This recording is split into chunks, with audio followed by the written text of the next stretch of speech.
중국 축구는 꽃!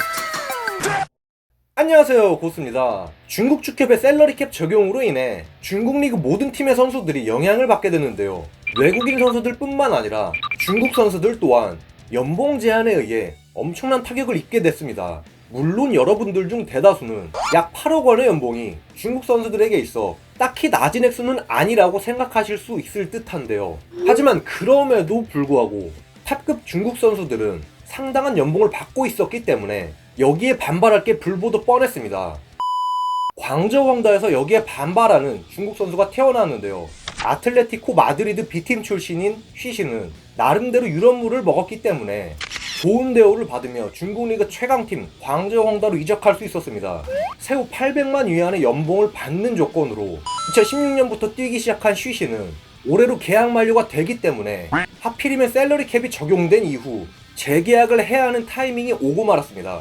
이에 광저우 황다의 쉬신과 함께 주전 골키퍼인 리우 디안주오가 계약 갱신을 미루고 있으며 높은 액수의 연봉을 받는 또 다른 탑급 중국 선수들의 계약 만료가 다가오면 다가올수록 이런 경우가 빈번하게 발생할 듯하네요.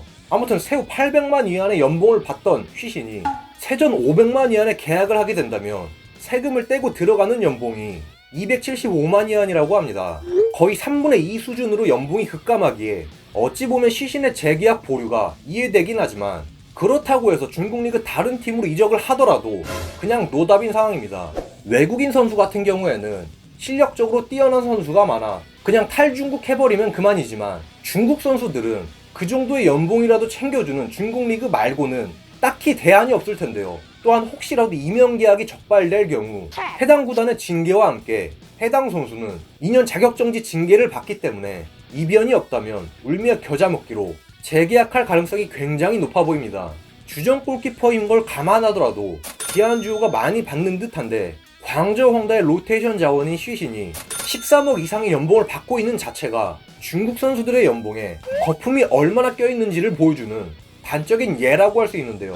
그렇기 때문에 재계약을 함으로써 연봉을 대폭 삭감하고 팀에 남거나 중국 리그를 떠나 해외 진출을 선택할 수밖에 없습니다. 투자 쪽을 정말 바라는 일부 중국 축구 팬들은 이참에 차라리 중국 선수들의 유럽 진출을 바라고 있는데요. 제가 이전에도 얘기했는데 중국 기업 소유의 유럽 클럽이나 중국 마케팅이 아니라면 유럽 클럽들이 중국 선수를 영입할 이유가 전혀 없다고 볼 수 있습니다. 설사 유럽 클럽에 영입 의사가 있다고 하더라도 이미 중국에서 배가 부를 대로 부른 중국 선수들이 출전 시간도 보장되지 않을 텐데 본인의 연봉까지 깎아가며 유럽에 갈지 상당히 의문스럽네요. 중국 리그를 정복하고 연봉 삭감을 감수하면서까지 유럽에서 도전해왔던 우리가 왜 14억의 희망인지 알 것 같네요. 자, 지금까지 셀러리 캡에 반발하기 시작한 중국 선수들에 대해 한번 알아봤습니다. 재밌게 보셨다면 좋아요 한 번씩 부탁드립니다. 감사합니다.